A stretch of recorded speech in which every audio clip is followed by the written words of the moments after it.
Police here fired off several rounds after a driver tried to escape a traffic stop and ended up dragging an officer with his car. Shards of glass cut that officer's hand, but he is otherwise okay. The night didn't stop there, though. Police raced from this scene to another shooting, a bloody end to a particularly violent day.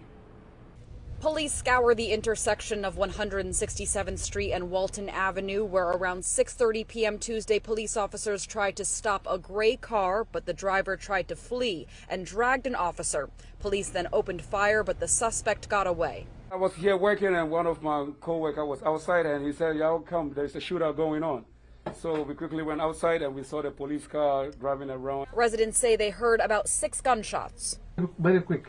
Yeah. Yeah, go ahead. Okay, 1, 2, 3. I'm concerned because this is where I work, so it's scary.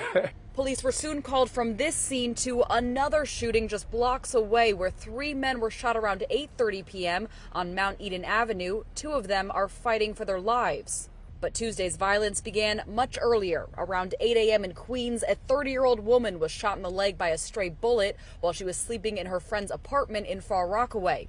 A few hours later on the Lower East Side, a 75-year-old woman was grazed by a bullet while walking on Clinton Street. Investigators are looking for the 4 suspects who took off in a car.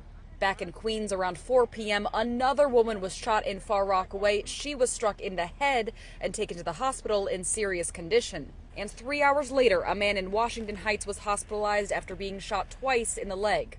Before this week even started, shootings were up 28% citywide compared to this time last year and up 52% compared to 2 years ago. And in the midst of all this, the NYPD is shuffling to redeploy more than 600 existing officers into the subways. We are, scratching, if you will, across the city to make sure we are getting as many people as we can out to keep New Yorkers safe. But I think we're in good shape. Back here in the Bronx, it's unclear why officers were trying to stop that car in the first place, but investigators are still searching for that driver, as well as investigating the motive for the triple shooting in Mount Eden. From the High Bridge section of the Bronx, Bauman, CBS 2 News.